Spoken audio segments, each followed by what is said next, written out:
नमस्कार आप सभी को, स्वागत है आपका हमारे इस प्लेटफॉर्म पर।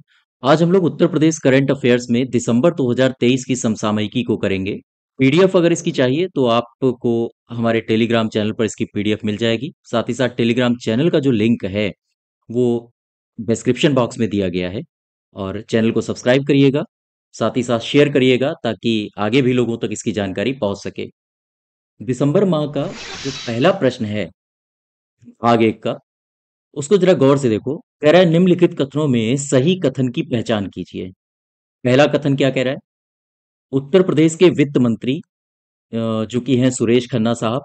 सुरेश खन्ना ने विधानसभा में 28,760.67 करोड़ रुपए का अनुपूरक बजट पेश किया है। ये अनुपूरक बजट क्या होता है? दरअसल जैसे फाइनेंस ईयर जो होता है, वित्त वर्ष के शुरुआत में जो बजट पेश किया जाता है, अगर उस बजट में जो आवंटित धनराशि है वो किसी विभाग के लिए कम पड़ जाती है तो राज्य सरकार के द्वारा उस वित्त वर्ष के समाप्त होने से पहले पहले एक बजट पेश किया जाता है जिसे अनुपूरक बजट कहते हैं। ठीक है। अब देखो इसमें कह क्या रहा है। उत्तर प्रदेश के वित्त मंत्री सुरेश खन्ना जी ने विधानसभा में 28,760 करोड़ का अनुपूरक बजट पेश किया है। क्या ये सही है? हाँ, ये बिल्कुल सही है। दूसरा देखो, अनुपूरक बजट में नई योजनाओं के लिए 7,421.21 करोड़ रुपए प्रस्तावित किए गए हैं। ये भी सही है। ठीक है। तो इसमें ये आप धनराशि याद करिएगा, इसको पूछा जा सकता है हमारे एग्जाम में। तो यहाँ पर दोनों कथन सही हो जाएंगे। अच्छा, इस अनुपूरक बजट में कुछ योजनाओं के लिए कुछ धनराशि आवंटित की गई है। तो आप ये लिख लो एक इसमें कॉलम बना के। एक तरफ लिख लो योजनाएं और एक तरफ लिख लो आवंटित धनराशि। ठीक है। तो यहां से कुछ योजनाएं हैं, उत्तर प्रदेश सरकार ने उन योजनाओं के लिए कुछ धनराशि आवंटित की है जो हमारे एग्जाम में पूछी जा सकती है। जैसे अगर हम आपसे पूछें कि विश्वकर्मा योजना या विश्वकर्मा श्रम सम्मान योजना, ऐसे लिख लो। विश्वकर्मा, यहां पर लिख लो श्रम सम्मान। श्रम सम्मान योजना के लिए कितनी धनराशि आवंटित की गई है? ये की गई है 2,000 करोड़ रुपए। ठीक है। दूसरी कौन सी योजना है? दूसरी योजना है, इसका आपने नाम काफी सुना होगा, पीएम मित्र, जिसमें टेक्सटाइल पार्क स्थापित किए जा रहे हैं, पीएम मित्र योजना। और इस योजना के तहत कितनी धनराशि आवंटित की गई है? इसकी धनराशि आवंटित की गई है 510 करोड़ रुपए। ठीक है। और ये 510 करोड़ रुपए स्थापित जो आवंटित की गई है वो दरअसल लखनऊ और हरदोई, ये एचआरआई हरदोई है, एलकेओ लखनऊ है। लखनऊ और हरदोई में पीएम मेगा एकीकृत वस्त्र क्षेत्र एवं परिधान पार्क बनेंगे। यहाँ पर आप एक शॉर्ट में लिख लो, यहाँ पर टेक्सटाइल पार्क यानी कि परिधान पार्क की स्थापना की जाएगी। ठीक है। परिधान पार्क की स्थापना की जाएगी। एक योजना और है, इसको आप और लिख लो, तीसरी। इसमें अगर हम आपसे पूछें कि यूपी यानी उत्तर प्रदेश डाटा सेंटर नीति, उत्तर प्रदेश डेटा सेंटर नीति के क्रियान्वयन के लिए कितनी धनराशि आवंटित की गई है? तो आप बताओगे 100 करोड़ रुपए। ठीक है। ये कुछ राशियां हैं जो हमारे एग्जाम में पूछी जा सकती हैं। जैसे फिर से देखो, विश्वकर्मा श्रम सम्मान योजना के तहत कितनी धनराशि आवंटित की गई है इस अनुपूरक बजट में? 2,000 करोड़ रुपए। पीएम मित्र योजना के तहत कितनी धनराशि आवंटित की गई है? 510 करोड़ रुपए, जिसमें टेक्सटाइल पार्क कहाँ बनाए जाएंगे? एक तो लखनऊ में और दूसरा हरदोई में। ठीक है। कौन सा है? उत्तर प्रदेश डेटा सेंटर नीति के लिए कितनी धनराशि आवंटित की गई है? 100 करोड़ रुपए। उसके बाद चलिए क्वेश्चन नंबर दूसरे में आओ। क्वेश्चन नंबर दूसरा कह रहा है निम्नलिखित कथनों में सही कथन बताइए। पहला है, लखनऊ के उत्तर धौना एक गांव है लखनऊ में जहां पर स्विट्जरलैंड की तर्ज पर या स्विट्जरलैंड की मदद से एक नई गौशाला बनाई जा रही है। ये बिल्कुल सही है। आप इसको फिर से समझो। कह रहा है कि एक गांव है उत्तर धौना जो कि लखनऊ में है और यहां पर स्विट्जरलैंड की तर्ज पर एक नई गौशाला बनाई जा रही है। ये बिल्कुल सही है। ठीक है। दूसरे कथन में आओ। उत्तर प्रदेश सरकार की गो पर्यटन नीति के तहत ये जो गौशाला बनाई जा रही है, ये 10 हेक्टेयर जमीन पर इसका विकास किया जाएगा। तो ये भी सही है बिल्कुल। क्लियर है बात? फिर से समझो। उत्तर प्रदेश सरकार ने गो पर्यटन नीति के तहत 10 हेक्टेयर जमीन पर इसका विकास किया जाएगा। ठीक है, ये भी सही है। इस गौशाला का नाम, ये नाम याद रखो, मनोरथा। ठीक है, ये नाम आप याद रखो। इस गौशाला का नाम मनोरथा रखा जाएगा, और साथ ही साथ यहाँ करीब 2000 गायें रखी जाएंगी। तो ये तीनों सही है, तीनों सही। इसका आशय हो गया हमारा चौथा, यानी डी पार्ट। अच्छा, ये जो गौशाला बनाई जा रही है ना, इसमें जो गायें हैं, सपोज करो ये एक गाय है। ठीक है, ये एक गाय है और इसके 4 पैर हैं। ये गाय है। इस गौशाला में एक खास बात ये होगी कि ये जो गायें हैं, इनको बांध कर नहीं रखा जाएगा। अर्थात ज्यादा से ज्यादा यहाँ पर खुला क्षेत्र होगा। ये जो गौशाला बनाई जाएगी, खुला क्षेत्र होगा, और इस खुले क्षेत्र में ये गायें टहल कर चर सकेंगी। साथ ही साथ गौशाला में जो गायें होंगी वो दुधारू पशु होंगे, यानी दूध देने वाली गायें होंगी। ठीक है, ये इसकी, हाँ, कंडीशंस हैं, ये जो गौशाला बनाई जा रही है। अच्छा, मुझे लखनऊ में चूंकि ये बन रहा है, मुझे लखनऊ से एक बात याद आ रही है। क्या आप बताओगे कि पहली पहली ट्रांसजेंडर पहली ट्रांसजेंडर या पहली बार ट्रांसजेंडर प्राइड परेड ये कहाँ आयोजित की गई? ये आयोजित की गई है लखनऊ में। ठीक है, इसको भी आप ध्यान रखो, क्योंकि ये लखनऊ से संबंधित है और अभी हाल ही में ये परेड आयोजित की गई थी। क्लियर है बात? तो पहली बार ट्रांसजेंडर प्राइड परेड कहाँ आयोजित की गई है? लखनऊ में। साथ ही साथ ये जो स्विट्जरलैंड की तर्ज पर नई गौशाला है, इसका नाम क्या है? मनोरथा। और ये कितने भूमि पर इसका विकास किया जाएगा? 10 हेक्टेयर। किसकी तर्ज पर बनाई जा रही है? स्विट्जरलैंड की। कहाँ बनाई जा रही है? लखनऊ के उत्तरधोना गांव में। ठीक है, चलिए क्वेश्चन नंबर तीसरे में आओ। हाल ही में उत्तर प्रदेश के किस जिले में एक अभियान में 10 वर्ष की छात्रा है जिसका नाम है वैष्णवी मिश्रा, इसे ट्रैफिक इंस्पेक्टर बनाया गया है? ये 10 वर्ष की छात्रा है वैष्णवी मिश्रा, और इसे ट्रैफिक इंस्पेक्टर बनाया गया है। कहाँ, किस जिले में? ये जिला है गोंडा। ठीक है, क्लियर है बात? दरअसल वहां के जो अपर पुलिस अधीक्षक थे गोंडा के, वो जागरूकता अभियान चला रहे थे। उसी समय वैष्णवी और उसके पिताजी स्कूटर या बाइक से पहुंचे होंगे, तो वैष्णवी को ट्रैफिक इंस्पेक्टर बना दिया गया। साथ ही साथ उसके पापा को हेलमेट वगैरह दिया गया था, जो भी है। तो आप याद रखिएगा, वैष्णवी मिश्रा को ट्रैफिक इंस्पेक्टर बनाया गया है, साथ ही साथ कहाँ? गोंडा का। ठीक है, और ये जो कानपुर है, कानपुर से एक बात मुझे याद आ रही है कि आपने नाम सुना होगा मातृ प्रधानमंत्री मातृ वंदन योजना 2.0। इसका 2.0 के लिए एक नया पोर्टल बनाया गया है। नया पोर्टल लॉन्च किया गया है। कहाँ से लॉन्च किया गया? ये कहाँ से लॉन्च किया गया है? ये किया गया है कानपुर से। बात समझ पा रहे हो आप? हाँ, इस कानपुर को भी ध्यान रखो। प्रधानमंत्री मातृ वंदन योजना 2.0 के लिए एक नया पोर्टल कहाँ से लॉन्च किया गया है? उत्तर प्रदेश में, कानपुर से। एक एक देवी जी हैं जिनका नाम है सौम्या मिश्रा। ठीक है, सौम्या मिश्रा, ये कहाँ की हैं? ये है लखनऊ की। मैं इनकी चर्चा क्यों कर रहा हूँ, क्यों फेमस हुई है ये? दरअसल सौम्या मिश्रा, ये कनाडा में एक आयोजन हुआ है। किसका किसका? ऐसे समझो, मिलेट मेला का। मिलेट मेला, इसका आयोजन हुआ है कनाडा में। और साथ ही साथ यहाँ पर स्वराज, एक और देखिए इवेंट हुआ है यहाँ पर, जैसे स्वराज स्वतंत्रता की गाथा। ठीक है, सौम्या मिश्रा ये लखनऊ की है। क्यों फेमस हुई? क्योंकि कनाडा में एक इवेंट हुआ, मिलेट मेला, साथ ही साथ यानी कि मोटे अनाजों का मेला लगा यहाँ पर। और स्वराज स्वतंत्रता की गाथा, इसका जो आयोजन हुआ है, ये हुआ है कनाडा में। ठीक है, इसका आयोजन हुआ है कनाडा में।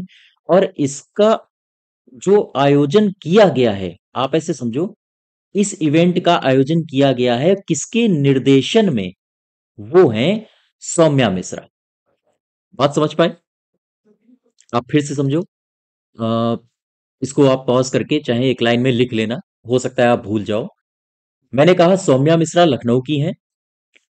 साथ ही साथ कनाडा में हुए मिलेट मेला आयोजन और स्वराज स्वतंत्रता की गाथा के आयोजन जो हुआ है वो किसके निर्देशन में हुआ है? वो हुआ है सौम्या मिश्रा के निर्देशन में। फिर से समझो, मिलेट मेला और स्वराज स्वतंत्रता की गाथा का आयोजन कनाडा में हुआ है। ये किसके निर्देशन में हुआ है? ये हुआ है सौम्या मिश्रा के। और अगर पूछा जाए कि सौम्या मिश्रा कहाँ से बिलोंग करती हैं, तो आंसर होगा लखनऊ से। ठीक है, क्लियर बात। चलिए चौथे क्वेश्चन में आओ। हाल ही में जारी आंकड़ों के अनुसार देश में कौन सा राज्य दूसरी सबसे बड़ी अर्थव्यवस्था वाला राज्य बन गया है? तो आपको पता होगा जो सबसे बड़ी अर्थव्यवस्था वाला राज्य है, एक तरफ ऐसे टेबल आप बना लो राज्य और एक तरफ लिखो देश में, या ऐसे लिखो देश की जीडीपी में योगदान।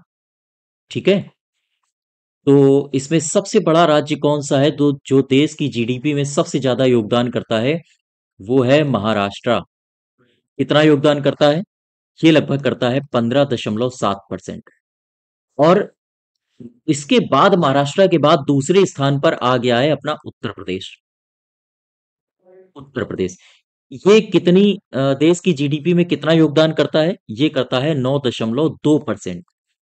और उत्तर प्रदेश ने पछाड़ दिया है तमिलनाडु को। दूसरे स्थान पर तमिलनाडु था, तो तमिलनाडु आ गया है तीसरे स्थान पर। ठीक है, ये कितना योगदान करता है देश की जीडीपी में? 9.1%। अच्छा, चौथे स्थान पर कौन पहुंच गया है? चौथे स्थान पर है गुजरात। कितना योगदान करता है देश की जीडीपी में? ये करता है 8.2%। ठीक है, और चौथे स्थान के बाद पांचवें स्थान पर कौन है? पांचवें स्थान पर है पश्चिम बंगाल, गिदी वाला शहर। और ये लगभग 7.5% योगदान देता है देश की जीडीपी में। बात समझ पा रहे हो आप? क्लियर है? चलिए, तो अब दूसरे स्थान पर कौन है? दूसरे स्थान पर है उत्तर प्रदेश। क्लियर है बात? हाँ। क्वेश्चन नंबर चौथे पांचवे में आओ। पांचवा क्वेश्चन कह रहा है ये बायो नेचर, ये बायो लिखा है, बायो नेचर।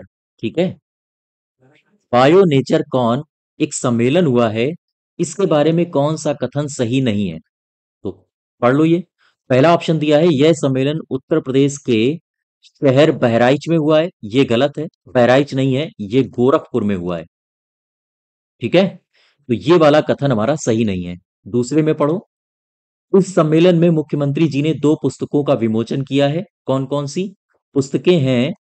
प्राचीन भारत के राज्य कर्मचारी, साथ ही साथ एक पुस्तक है नाथ पंथ, पंथ होना चाहिए यहाँ, नाथ पंथ, अ, वर्तमान उपादेयता, वर्तमान उपादेयता का ऐतिहासिक परिप्रेक्ष्य, ये एक किताब है।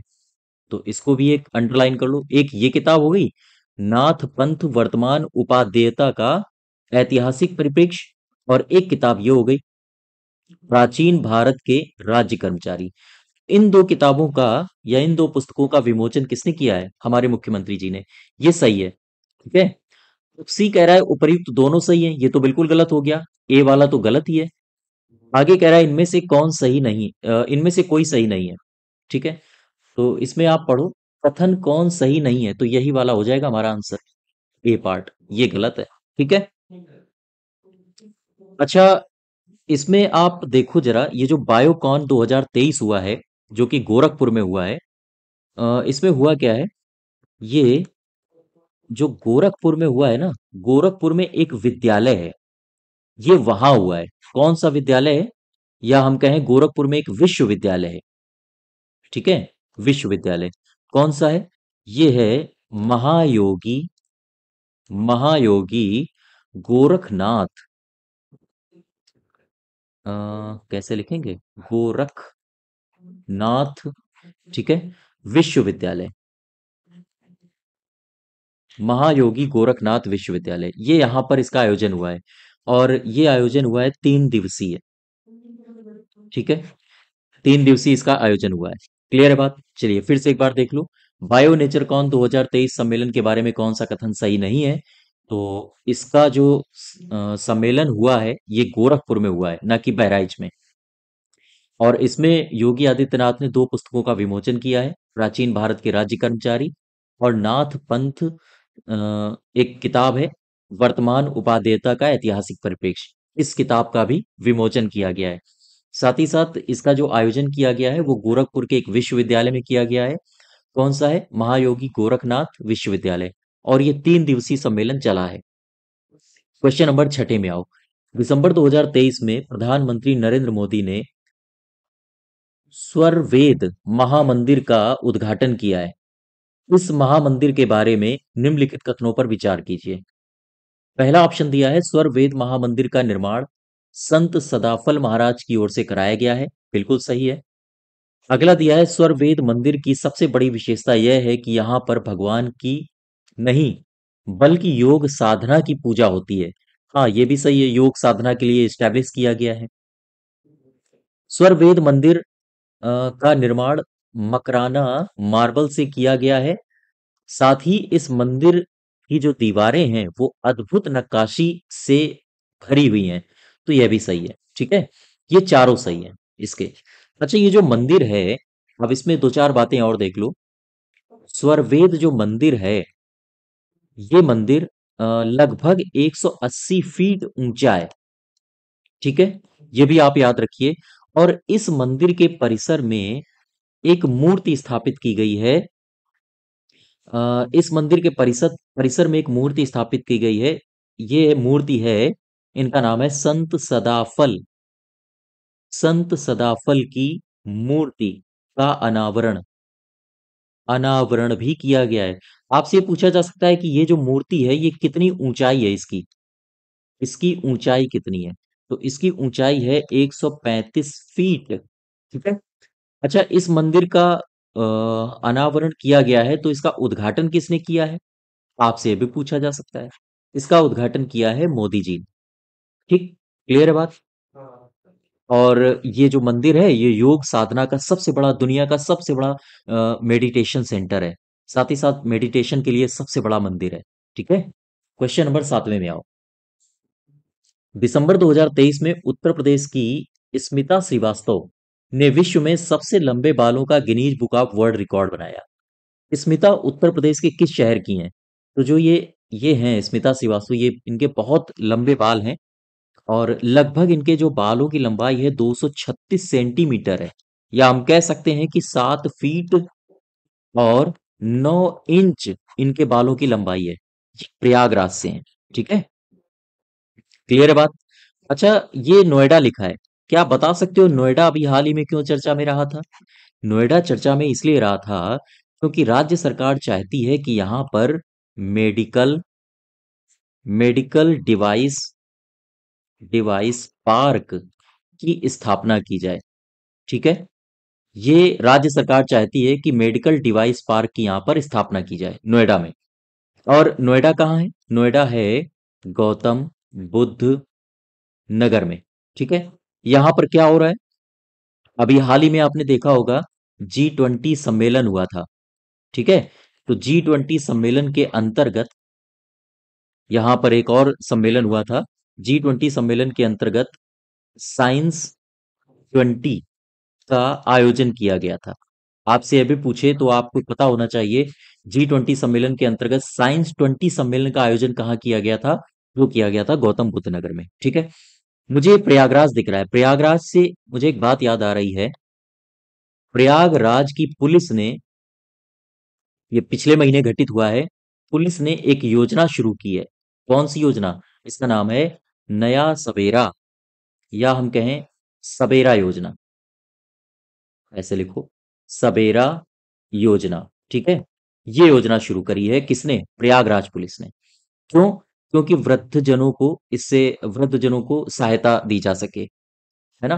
तो क्वेश्चन नंबर 7वें में एक बार फिर देख लो। स्मिता श्रीवास्तव, ये अभी हाल ही में Guinness book of world record में इनका नाम आया है। क्यों? क्योंकि इनके सबसे लंबे बाल हैं। उत्तर प्रदेश में ये कहाँ से निवास करती हैं? ये करती हैं प्रयागराज से। और नोएडा में अभी क्या हुआ? मेडिकल डिवाइस पार्क की स्थापना की जाएगी। साथ ही साथ गौतम बुद्ध नगर में G20 सम्मेलन के अंतर्गत साइंस 20 का आयोजन किया गया था। प्रयागराज पुलिस क्यों फेमस है, चर्चे में आई? क्योंकि प्रयागराज पुलिस ने एक योजना शुरू की है वृद्ध जनों के लिए, सवेरा योजना। क्वेश्चन नंबर 8वें में आओ। हाल ही में जारी राष्ट्रीय अपराध रिकॉर्ड ब्यूरो की रिपोर्ट के अनुसार उत्तर प्रदेश में पिछले 3 वर्षों में अपराध और अपहरण की घटनाओं में वृद्धि दर्ज की गई है।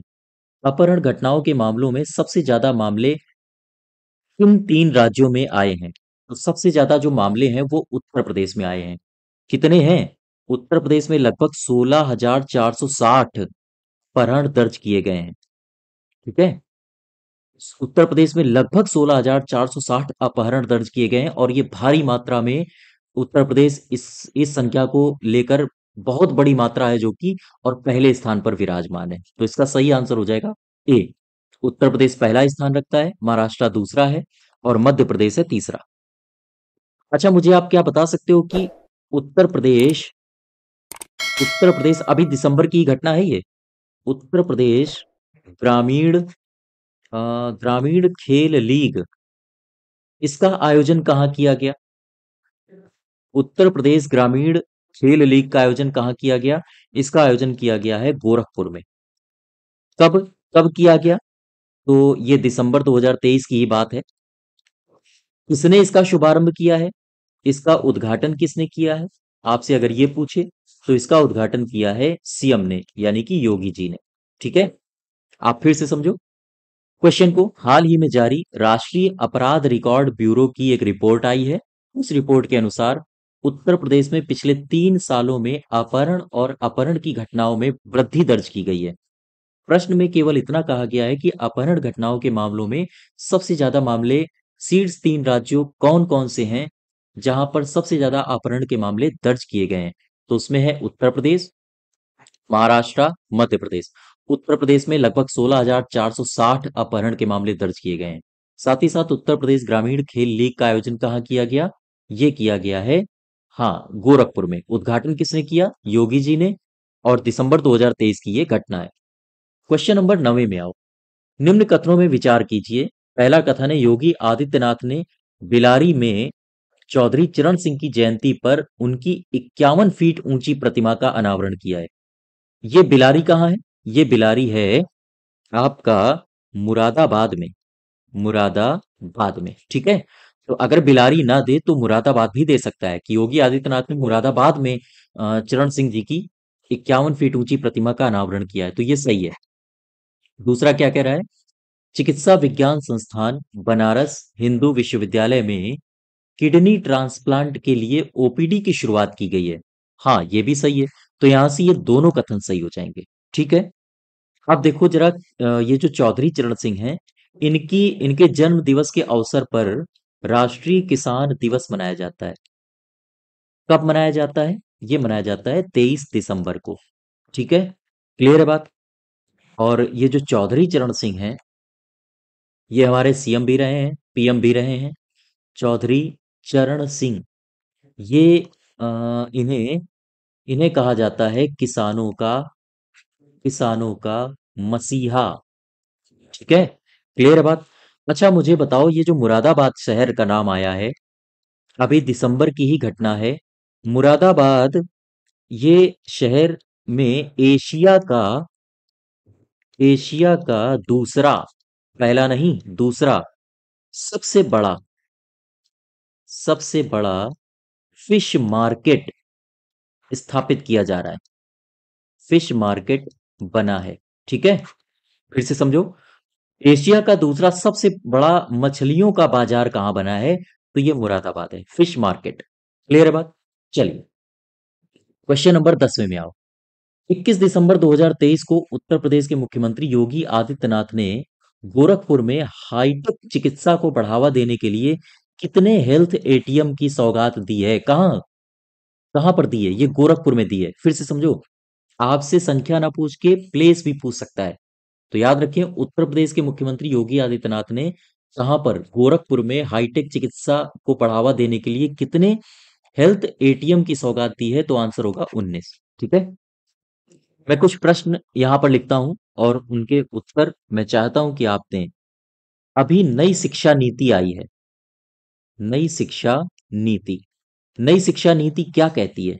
पहला प्रश्न है, सप्ताह में सप्ताह में कितने घंटे कितने घंटे पढ़ाई अनिवार्य है? बताइए भाई। इसका उत्तर मुझे बताओ। दूसरा प्रश्न, अब ये नई शिक्षा नीति से संबंधित नहीं है। दूसरा प्रश्न बताओ, उत्तर प्रदेश में उत्तर प्रदेश में जो निराश्रित बच्चे हैं, अर्थात जिनके गार्जियंस नहीं है, निराश्रित बच्चों के लिए अ, बच्चों के लिए जो अटल आवासीय विद्यालय है ना, तो उनकी संख्या मुझे बताओ। यानी कि कितने अटल आवासीय विद्यालय खोले जाएंगे, विद्यालय खोले जाएंगे। ठीक है, इसकी मुझे संख्या बताओ। और मैं तीसरा प्रश्न और दे रहा हूं, मुझे बताओ, यूपी सरकार ने कितने कितने जिलों को 100% डिजिटल 100% डिजिटल पेमेंट इकोसिस्टम से लैस करने का फैसला किया है? इकोसिस्टम से लैस करने का फैसला किया है, बताओ। फैसला किया है, ये तीन प्रश्न हैं। इसमें सारी संख्याएं पूछी गई हैं। सप्ताह में कितने घंटे पढ़ाई अनिवार्य होनी चाहिए नई शिक्षा नीति के अनुसार? तो आप बताओगे 29 घंटे। ठीक है। उत्तर प्रदेश में निराश्रित बच्चों के लिए कितने अटल आवासीय विद्यालय खोले जाएंगे? आप बताओगे 18। उत्तर प्रदेश सरकार ने कितने जिलों को 100% डिजिटल पेमेंट इकोसिस्टम से लैस करने का फैसला किया है? आप बताओगे 8 जिलों को। ठीक है, क्लियर है बात? दिसंबर 2023 में भाजपा के राष्ट्रीय अध्यक्ष जगत प्रसाद नड्डा, इनका नाम है जेपी नड्डा, आमतौर पर ये इसी के नाम से, हाँ, ये शॉर्ट नेम से ज्यादा चर्चित रहे हैं। क्या किया इन्होंने? उत्तर प्रदेश में एक स्टेडियम है, शहीद सत्यवान सिंह स्टेडियम, वहां पर इन्होंने सांसद खेल महाकुंभ के जिला स्तरीय आयोजन का शुभारंभ किया है।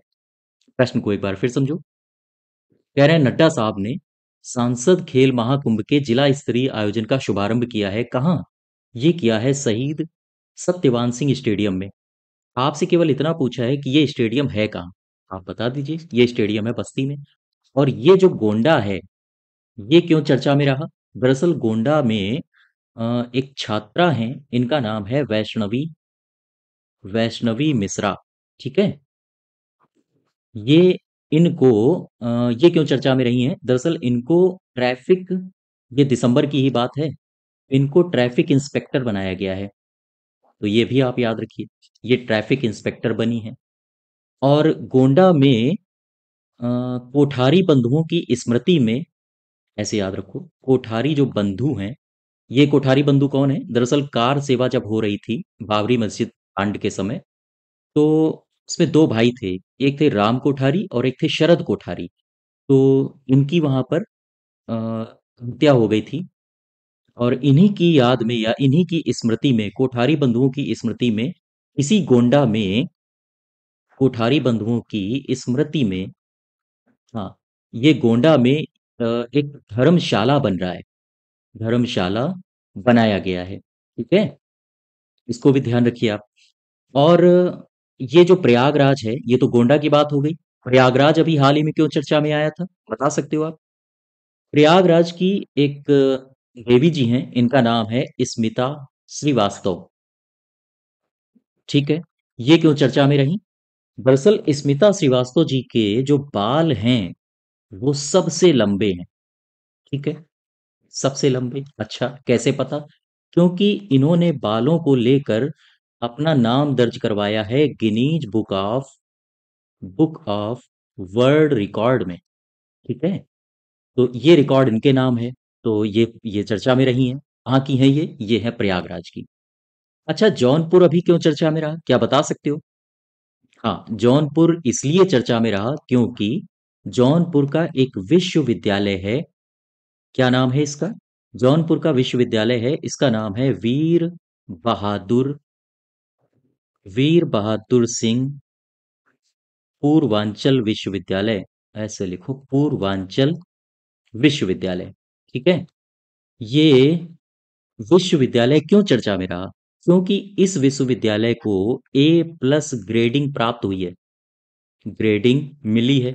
अच्छा, ये किसने दी है? अब प्रश्न ये बनता है, ये दी है राष्ट्रीय मूल्यांकन राष्ट्रीय मूल्यांकन प्रत्यापन परिषद ने। ठीक है, राष्ट्रीय मूल्यांकन प्रत्यापन परिषद ने इसे A+ ग्रेडिंग दी है। तो यहाँ से ये भी याद रखो, उत्तर प्रदेश का कौन सा विश्वविद्यालय है जिसे राष्ट्रीय मूल्यांकन अ, प्रत्यापन परिषद ने A+ ग्रेडिंग से नवाजा है? तो ये है वीर बहादुर सिंह पूर्वांचल विश्वविद्यालय। ये कहाँ है? तो ये है जौनपुर में। ठीक है।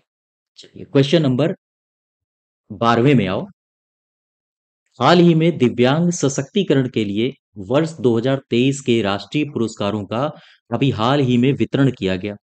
तो कह रहा है कि इन पुरस्कारों के संबंध में कौन सा कथन सही है? ठीक है, आपसे केवल इतना पूछा है, कथन पढ़ लो। कह रहा है कि एक शख्स हैं जिनका नाम है तेजवीर सिंह, और ये कहाँ से हैं? ये है गौतम बुद्ध नगर से। तेजवीर सिंह को श्रेष्ठ दिव्यांगजन की श्रेणी में व्यक्तिगत उत्कृष्टता के लिए राष्ट्रीय पुरस्कार 2023 से नवाजा गया है। बिल्कुल सही है। आपसे यह भी पूछ सकता है कि तेजवीर सिंह, जिन्हें श्रेष्ठ दिव्यांगजन की श्रेणी में व्यक्तिगत उत्कृष्टता के लिए राष्ट्रीय पुरस्कार से नवाजा गया है, ये कहाँ से हैं, किस जिले से हैं? तो आपका आंसर होगा गौतम बुद्ध नगर। तो ये पूरा स्टेटमेंट आपके लिए बहुत इंपॉर्टेंट है। दूसरे स्टेटमेंट में आओ। कह रहा है कि अभिनव चौधरी, ये कहाँ से हैं? ये हैं गाजियाबाद से। क्या किया है इन्होंने? इनको कला एवं संस्कृति तथा समाज सेवा के क्षेत्र में उत्कृष्ट कार्य करने के लिए श्रेष्ठ दिव्यांगजन की श्रेणी में व्यक्तिगत उत्कृष्टता के लिए राष्ट्रीय पुरस्कार से नवाजा गया है। ये भी सही है, ये भी सही है। ठीक है। तीसरे में आओ। एक गैर लाभकारी संगठन है, इसका नाम है दिव्यांग डेवलपमेंट सोसाइटी। ठीक है। ये जो सोसाइटी है, ये कहाँ की है? ये है कानपुर की। क्यों चर्चा में आई? क्योंकि इसने जीता है पुनर्वास पेशेवरों के विकास में कार्यरत सबसे अच्छा ये संगठन घोषित किया गया है। यानी इस संगठन की श्रेणी में इसको राष्ट्रीय पुरस्कार प्राप्त हुआ है। आप फिर से समझो, ये जो कानपुर की एक गैर लाभकारी संगठन है जिसका नाम है दिव्यांग डेवलपमेंट सोसाइटी, इसने क्या किया है? इसने पुनर्वास पेशेवरों के विकास में कार्यरत सर्वश्रेष्ठ संगठन की श्रेणी में राष्ट्रीय पुरस्कार 2023 से सम्मानित किया गया है इसको।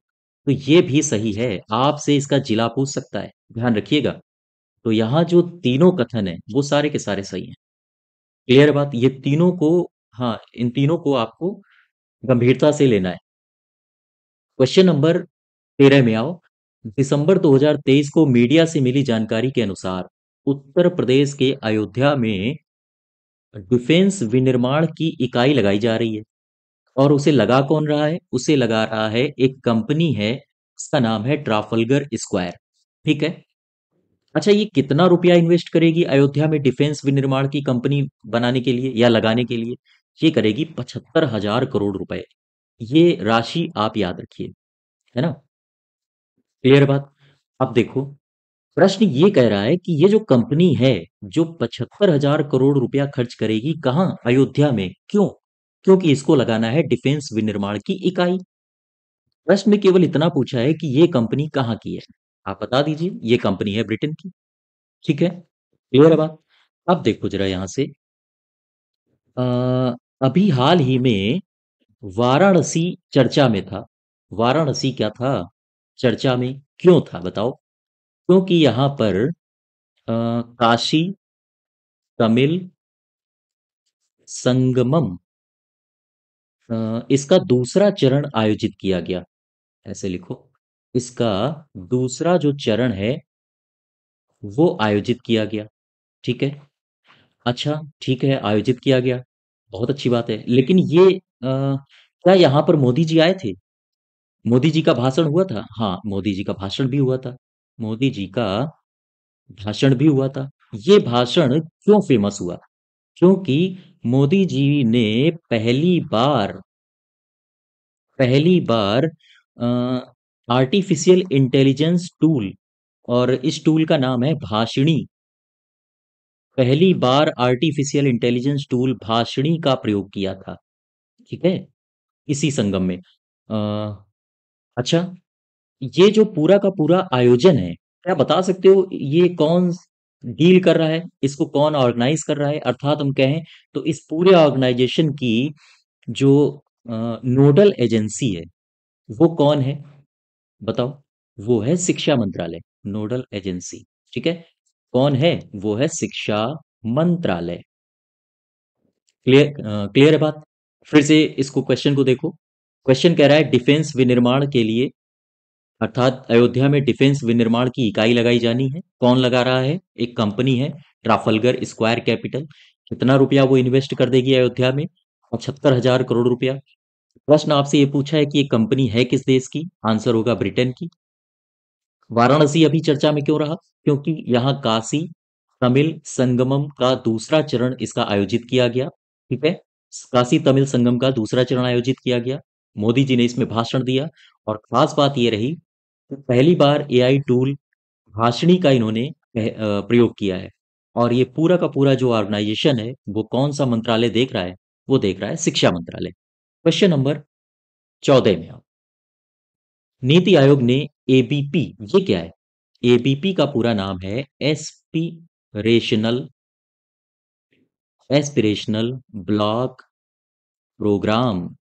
ठीक है, अब देखो एस्पिरेशनल ब्लॉक प्रोग्राम की पहली डेल्टा रैंकिंग जारी की। अब प्रश्न आपसे ये भी पूछा जाता है, ये डेल्टा रैंकिंग जारी किसने की? तो आपको पता होना चाहिए, इसने, नीति आयोग ने जारी की है। इस संबंध में कौन से कथन सही हैं?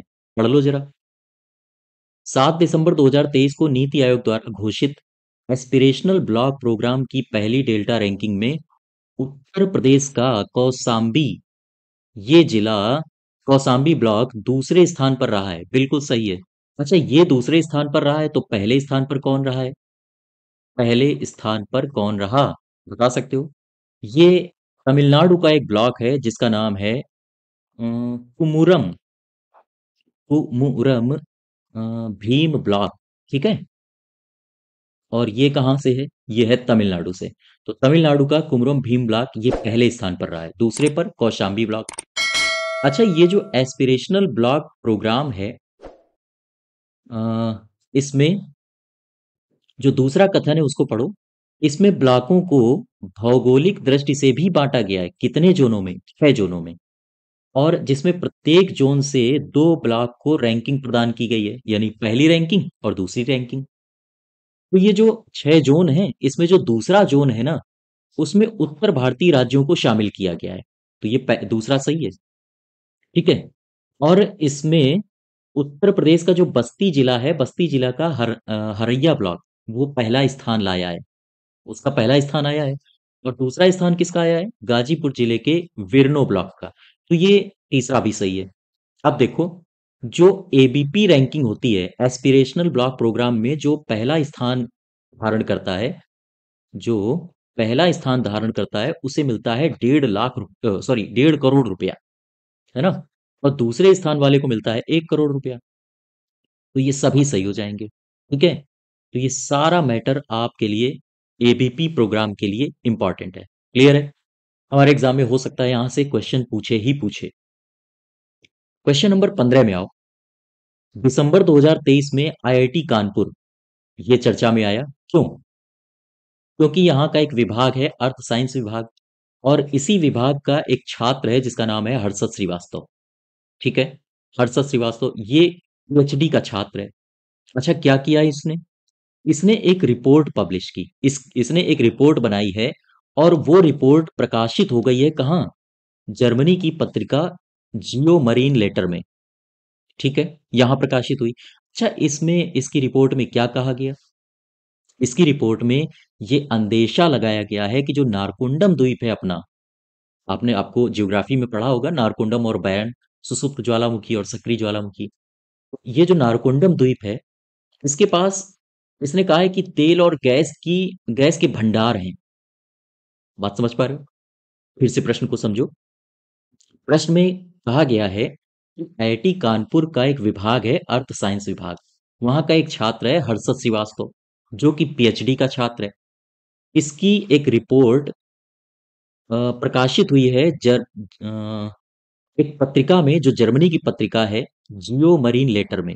और इस रिसर्च में कहा गया है कि जो नारकुंडम द्वीप है, यहाँ तेल और गैस की अपार संभावनाएं हैं। प्रश्न में आपसे केवल इतना पूछा है कि जो हर्षद श्रीवास्तव है, ये उत्तर प्रदेश में कहाँ से बिलोंग करता है। ठीक है, ये करता है बलिया से।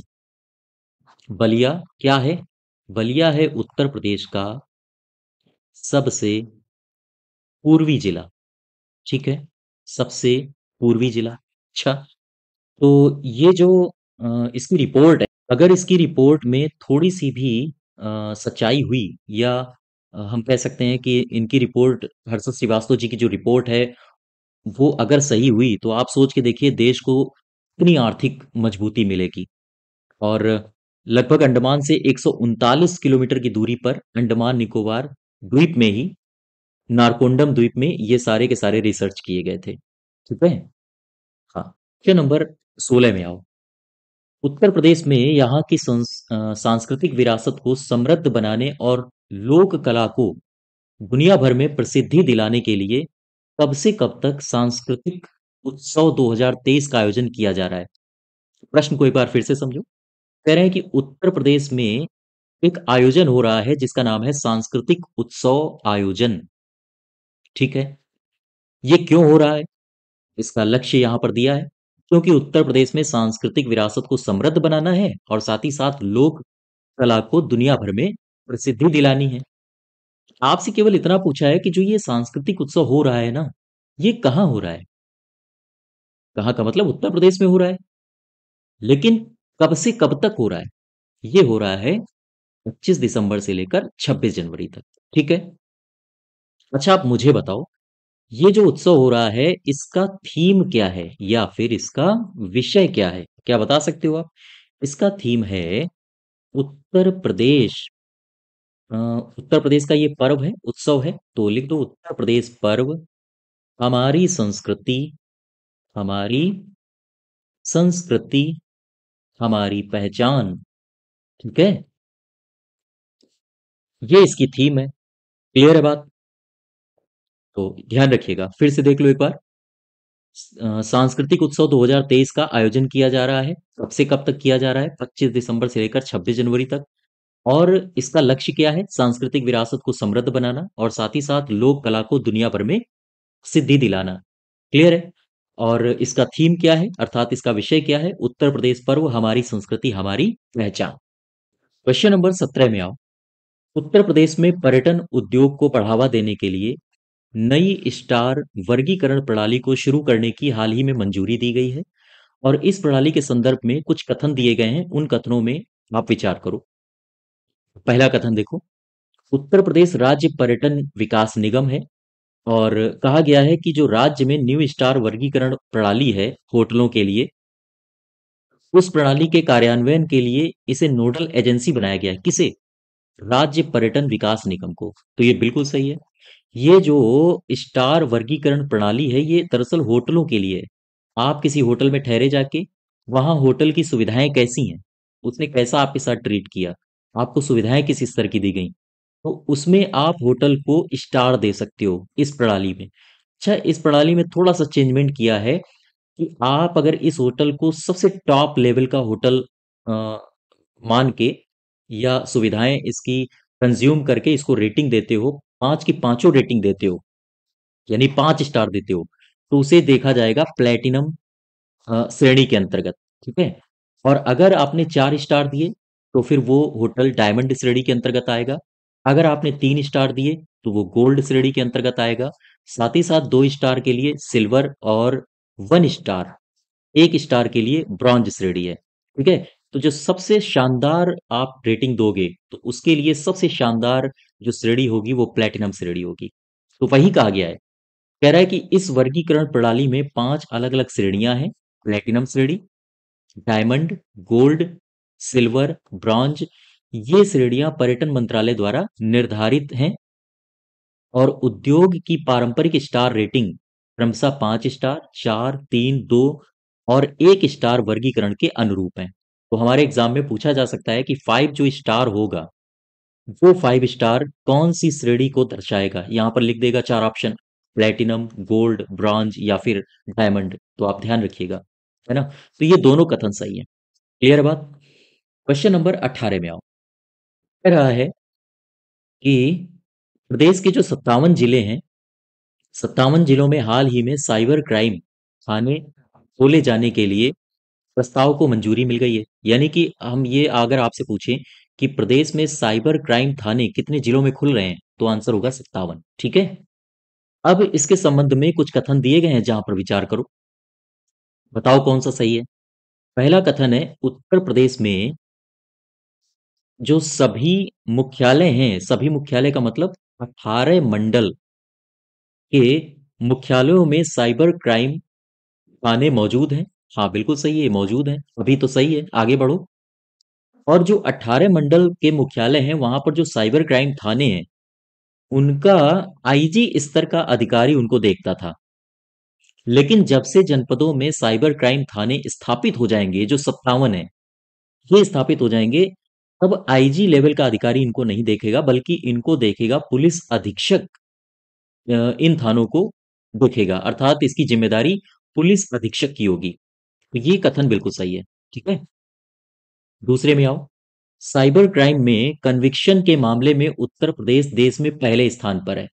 प्रतिबद्धता के मामले में उत्तर प्रदेश पहले स्थान पर है। अब आप सोच के देखो, जो उत्तर प्रदेश का, अगर हम बात करें कन्विक्शन रेट क्या है, उत्तर प्रदेश का कन्विक्शन रेट क्या है, तो उत्तर प्रदेश का मालूम है सबसे ज्यादा है, 87.8%। और अगर हम भारत की बात करें यानी देश का कन्विक्शन रेट क्या है, कन्विक्शन रेट, तो इसका जवाब होगा जो पूरे देश का है वो 50% से भी कम है, लगभग 46.5% है। तो आप देखो लगभग दोगुना है उत्तर प्रदेश का। ये 46% के आसपास, मतलब लगभग 45 हो गया, और ये लगभग 90 हो गया। तो आप देख के देखो, सोच के देखो, देश की कन्विक्शन रेट से उत्तर प्रदेश का लगभग दोगुना है ना। क्वेश्चन नंबर 18 को एक बार फिर से देखो। कह रहे हैं कि हाल ही में कितने जिलों में साइबर क्राइम थाने स्थापित किए जाएंगे, आंसर होगा 57। ठीक है। यहां से कौन कौन से क्वेश्चंस बन सकते हैं वो देख लो।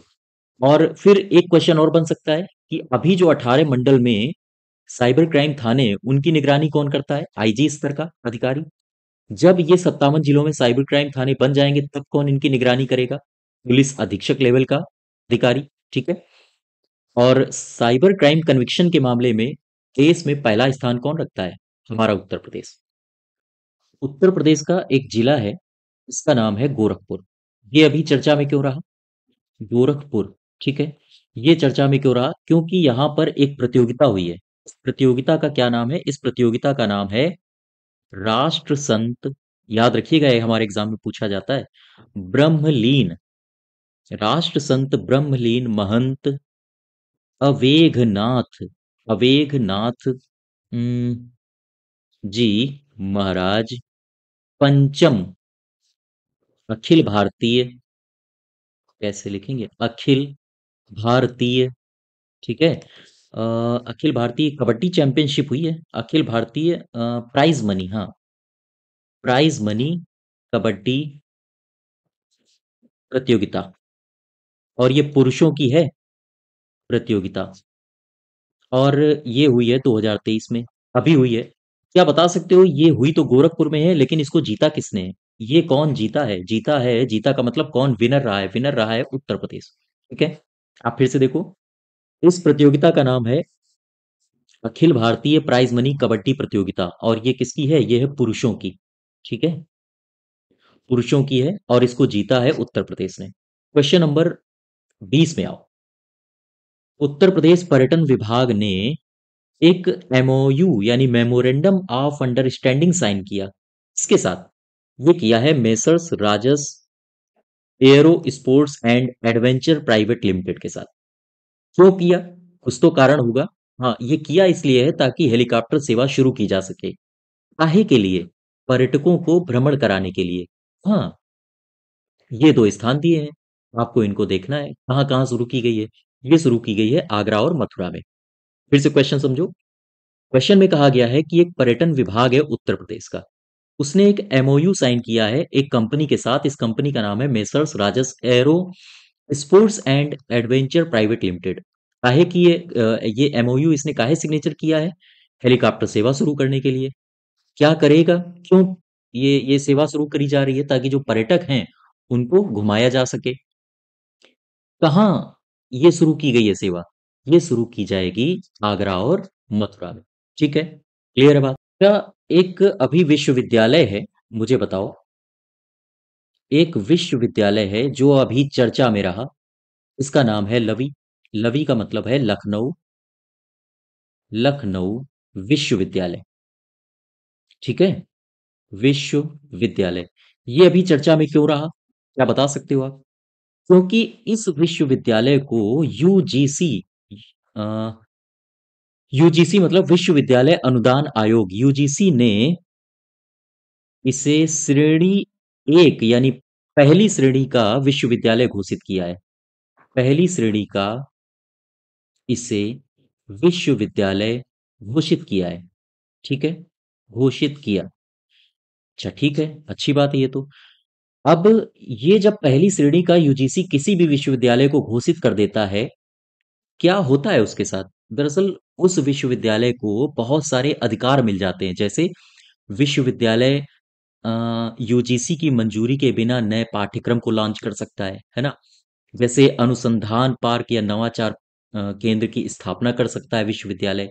और साथ ही साथ जैसे अगर लखनऊ विश्वविद्यालय को आवश्यकता पड़ी कि वो विदेशी प्रोफेसरों की नियुक्ति करे, तो फिर उसे यूजीसी से पूछना नहीं पड़ेगा, परमिशन लेने नहीं लेनी पड़ेगी ना। तो कई सारे इसको अधिकार मिल जाते हैं, तो इससे लाभ है। ध्यान रखिए, उत्तर प्रदेश की किस विश्वविद्यालय को यूजीसी ने पहली श्रेणी का विश्वविद्यालय चुना है? तो आंसर होगा लखनऊ विश्वविद्यालय। ठीक है, क्वेश्चन नंबर 21 में आओ। दिसंबर 2023 में जो घटनाएं घटी हैं उनके संबंध में सही कथनों की पहचान करो। पहला कथन कह रहा है उत्तर प्रदेश पुलिस की 25वीं वार्षिक घुड़सवारी प्रतियोगिता हुई। हाँ, ये हुई है भीमराव अंबेडकर पुलिस एकेडमी में। ये कहाँ एकेडमी है? ये है मुरादाबाद में। ठीक है, अच्छा ये तो हो गई संपन्न। मुझे ये बताओ इस प्रतियोगिता को जीता किसने, कौन विनर रहा? तो विनर रहा मुरादाबाद। ठीक है, ये पहला कथन सही है। दूसरे कथन में आओ। दिल्ली में होने वाले गणतंत्र दिवस परेड में गोरखपुर के गोरखपुर की दो छात्राएं हैं। इनका नाम है आकांक्षा राय और एक का नाम है स्मिता पांडे। ये इनका चयन हुआ है, गोरखपुर की जो दो छात्राएं हैं इनका चयन हुआ है कहाँ के लिए? गणतंत्र दिवस परेड के लिए। इस बार हमारे जो 26 जनवरी में चीफ गेस्ट आ रहे हैं, कौन आ रहे हैं? कमेंट बॉक्स में बताइए आप। अच्छा ये वहां करेंगी क्या? ये वहां करेंगी दमताल अर्थात परेड करेंगी, तो ये भी सही है। तीसरे ऑप्शन में आओ। आईपीएल 2024 का जो मिनी ऑक्शन हुआ है, और मिनी ऑक्शन में एक टीम है, आपने नाम सुना होगा, रॉयल चैलेंजर्स बेंगलुरु। उसने एक बंदे को खरीदा है, इसका नाम है यश दयाल। कितने रुपए में खरीदा है? 5 करोड़ में। ये कहाँ का है? ये है प्रयागराज का। ठीक है, तो ये भी सही है। हमारे एग्जाम में ये पूछा जा सकता है कि हाल ही में मिनी ऑक्शन में रॉयल चैलेंजर्स बेंगलुरु ने यशपाल को 5 करोड़ रुपए देकर खरीदा है, 5 करोड़ में खरीदा है। ये कहाँ से बिलोंग करते हैं, किस जिले से हैं? ये है प्रयागराज से। ऑप्शन नंबर डी में आओ। उत्तर प्रदेश सरकार ने अयोध्या के अंतर्राष्ट्रीय हवाई अड्डे का नाम बदल दिया। क्या रखा है? रखा है महर्षि वाल्मीकि अंतर्राष्ट्रीय हवाई अड्डा अयोध्या धाम। तो ये भी सही है, इसको भी ध्यान रखो। ये सभी सही है। ओके, क्वेश्चन नंबर 22 में आओ। 22 कह रहा है निम्न कथनों में सही कथन को पहचानिए और बताइए भाई सही कथन कौन सा है। अयोध्या धाम रेलवे स्टेशन को, ये ग्रीन लिखा है, ग्रीन, ग्रीन स्टेशन बिल्डिंग के लिए आईजीबीसी, आईजीबीसी का आशय होता है इंडियन ग्रीन बिल्डिंग काउंसिल, प्रमाण पत्र प्राप्त हुआ है। हाँ सही है, फिर से समझो, अयोध्या धाम जो रेलवे स्टेशन है उसे आईजीबीसी प्रमाण पत्र प्राप्त हुआ है। हाँ, दूसरा कथन देखो। अयोध्या धाम रेलवे स्टेशन लगभग 240 करोड़ रुपए की लागत से बन रहा है, विकसित किया जा रहा है। ठीक है, ये भी सही है और बड़ा शानदार बन रहा है। जाइएगा 22 जनवरी को। जल्द ही सुहाग नगरी अयोध्या जल्द ही जो सुहाग नगरी है जिसे फिरोजाबाद के नाम से जाना जाता है, उसका नाम बदल दिया जाएगा। क्या रखा जाएगा? चंद्रनगर। ठीक है, तो ये भी सही है। सी पार्ट भी सही, इसके सभी कथन सही है। मेरे बात। अच्छा, जो ये फिरोजाबाद है ना, ये क्या बता सकते हो किस नदी के किनारे है?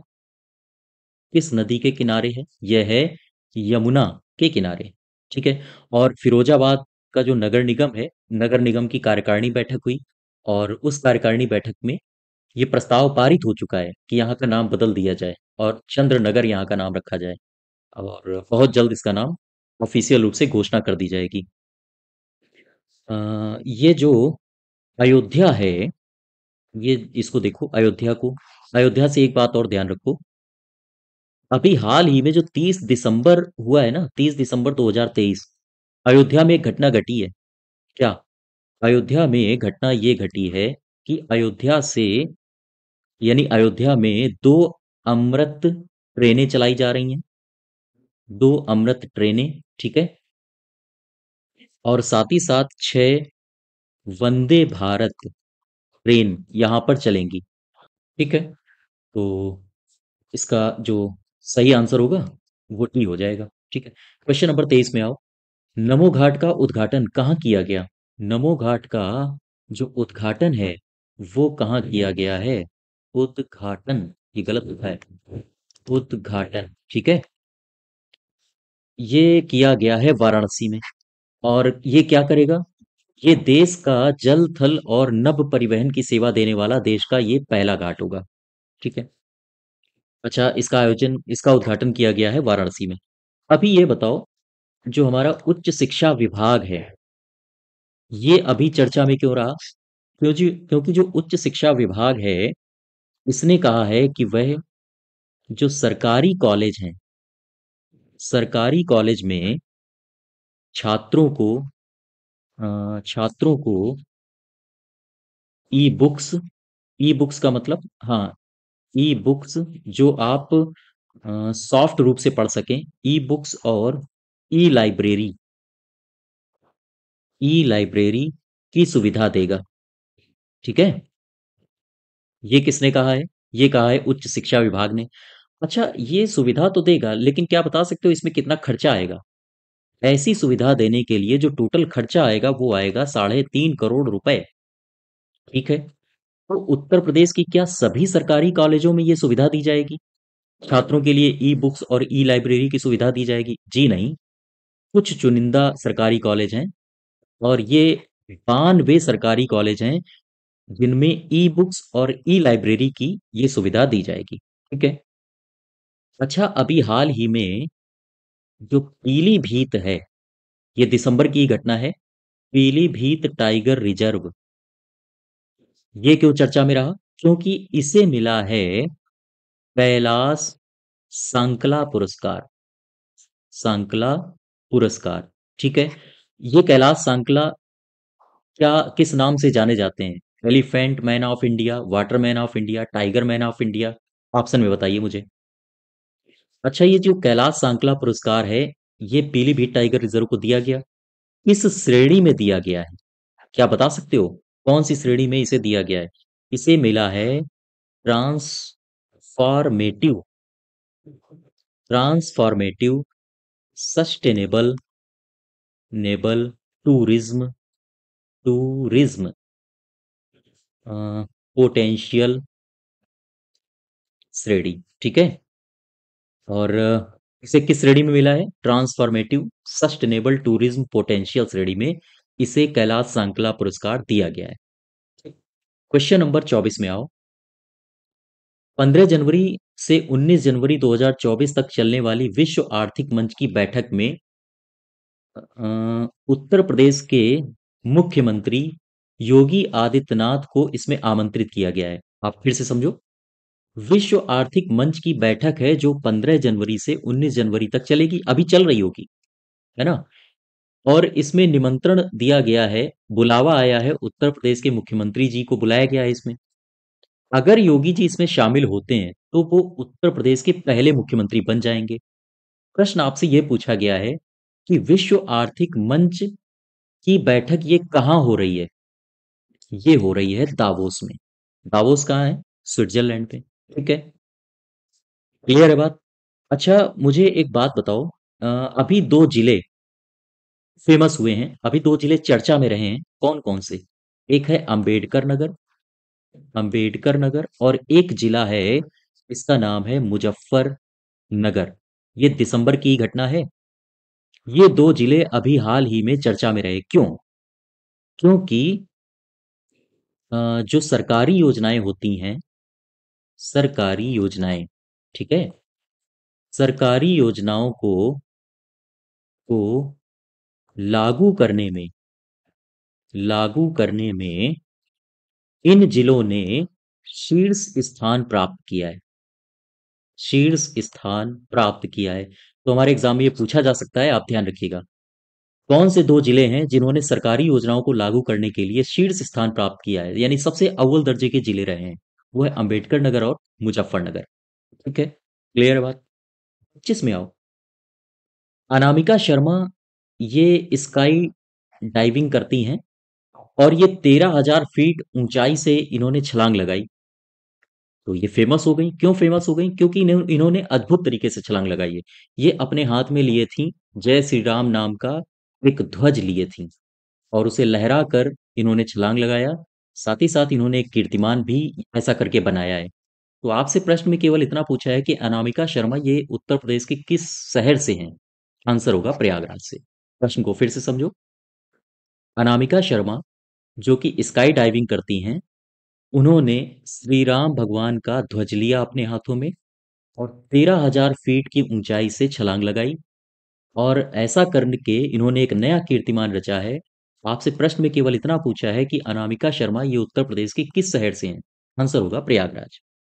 ठीक है, और प्रयागराज के ठीक बगल में है वाराणसी। वाराणसी, वाराणसी क्यों चर्चा में रहा? क्योंकि अभी अ, वाराणसी से अभी दूसरी वंदे भारत, ये दिसंबर की बात है, वंदे भारत ट्रेन को हरी झंडी दिखाई गई है। ठीक है, हरी झंडी दिखाई गई। किसने दिखाया? ये दिखाया है मोदी जी ने, मोदी जी ने। और ये जो वंदे भारत है, ये कहां से कहां तक चलेगी? ये जाएगी वाराणसी से ये चलेगी दिल्ली तक, नई दिल्ली तक। ठीक है, तक चलेगी। बात समझ पा रहे हो? और मुझे एक बात और बताओ। एक शख्स है, ये बंदा, इसका नाम है, देखो मैं भूल रहा हूं, इसका नाम है अरुण करके नाम है, अ, अविनाश अरुण, अविनाश अरुण। ये अभी चर्चा में आया, और ये काफी टेक्निकल शख्स है। ये छात्र है गोरखपुर का। ठीक है, दरअसल ये पढ़ता है Gorakhpur institute of technology and management में, वहां पर ये पढ़ता है। और इसने ऐसा क्या कर दिया कि ये चर्चा में आ गया? इसने बनाया है ग्रीन लैंड माइन। ग्रीन, अच्छा, लैंड माइन का तो आपने नाम सुना होगा, मूवीज वगैरह में देखा होगा कि जैसे ही पैर रख देते हैं धड़ाम से बोल जाती है। इसने लैंड माइन तो बनाया है, लेकिन वो ग्रीन है। आगे देखते हैं ये क्या है। इसने green land mine alarm system बनाया है। ठीक, क्या करेगी ये दरअसल बनाया है इसने अ, पशुओं से फसल की रक्षा के लिए, फसल की रक्षा के लिए। और आप समझ सकते हो, पशुओं से फसल की रक्षा होगी तो जैसे ही पशु इसके नजदीक जाएंगे, अलार्म सिस्टम है तो वैसे ही पशु तुरंत वापस हो जाएंगे, है ना? तो क्वेश्चन एक बार इसको फिर से समझो। अविनाश अरुण अभी चर्चा में क्यों आए? इन्होंने ग्रीन लैंडमाइन अलार्म डिवाइस बनाई है, अलार्म सिस्टम बनाया है, जो कि पशुओं से फसल की रक्षा करेगी। और यह है कौन? ये हैं Gorakhpur institute of technology and management के छात्र। ठीक है, इसकी पीडीएफ आपको हमारे टेलीग्राम चैनल पर मिल जाएगी। चैनल को सब्सक्राइब करिएगा। धन्यवाद।